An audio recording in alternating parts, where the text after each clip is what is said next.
Hey there, Anne-Marie here, and today I'm continuing to explore a variety of ways to use my stencils. I'm trying to create at least 3 different looks with each of the stencils in my stash.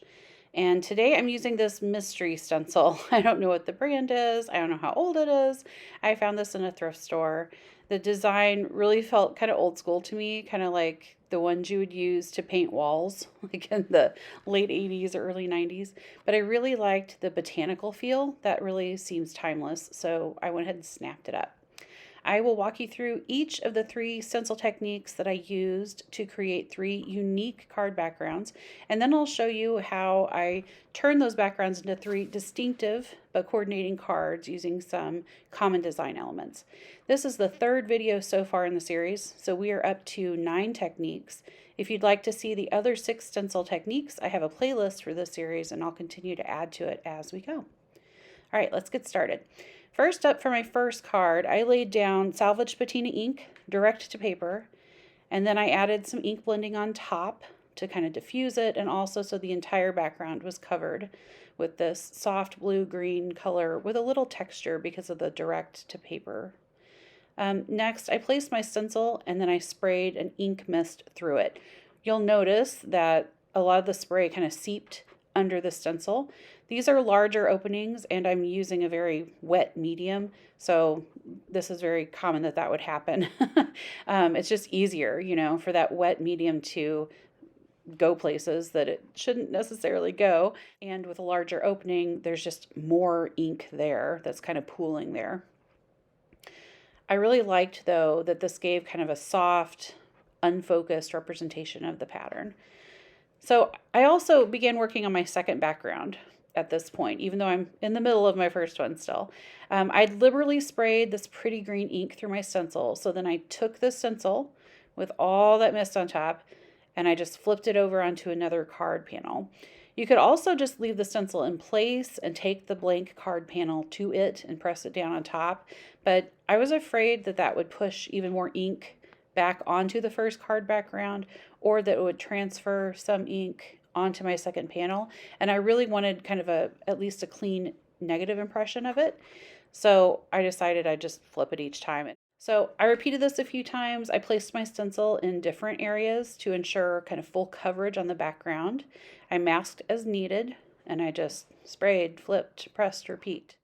And I decided I also wanted a little more definition, so I went back with a darker color of ink, Lucky Clover here, and used my ink blending brush and blended directly into each of those areas again.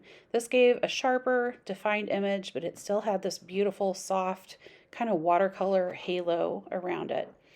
Overall, I really loved the layering and how it turned out. I felt it gave a lot of depth and visual interest, and that layering idea came into play again later for my third panel. For the second panel, I left it pretty plain, just that negative image spatter. If you don't have spray mists, you can achieve these looks with just some sloppy, generous watercoloring. I did, however, add a little bit of sparkle with some pearlescent shimmer spray at the very end. It doesn't add any color, it just gives this kind of sheen of sparkle. For my third and final background, I decided to combine the layering with selective use of the stencil, plus movement of the stencil. So this is a twist on the selective coloring that I did in my last video, where my stencil was taped stationary. I only colored in part of the design, just the diamonds, but I used all of them, and I filled up my background that way.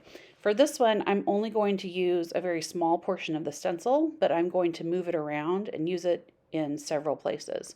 So first I laid out a soft blending of ink around the edges. Next, I masked off portions of my stencil, and then I used selective inking to add only some of the leaves, again, all the way around my card panel. So this meant I was repeatedly picking up my stencil, using different portions and different placements to get a variety of looks and to create this framing effect. To get even more variety, I would also occasionally clean my stencil and flip it over so that my leaves would kind of curl in different directions. And I repeated that process all the way around with a darker shade of ink as well. I loved the way this turned out. I loved the layered effect. I kind of was thinking of looking through foliage and how you can see kind of the depth of field. It's just things are blurrier and softer the further away they are, just like that perspective would be in real life. And I just think it's gorgeous. Finally, I finished these cards out. I added a metallic gold cardstock circle stacked underneath a sentiment circle cut one size down in white cardstock, stamped with the same soft green ink that I used on 2 of the 3 backgrounds. I also added touches of bling in different sizes, and I just made sure that I used an odd number placed in a visual triangle to draw focus into the center of the cards.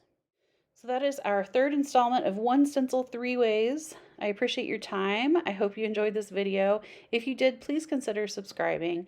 Next week, I will be back with another Cute Cards Quick video, number 6 in that series, I believe. In the meantime, I hope you have a scrappy, happy week. Bye!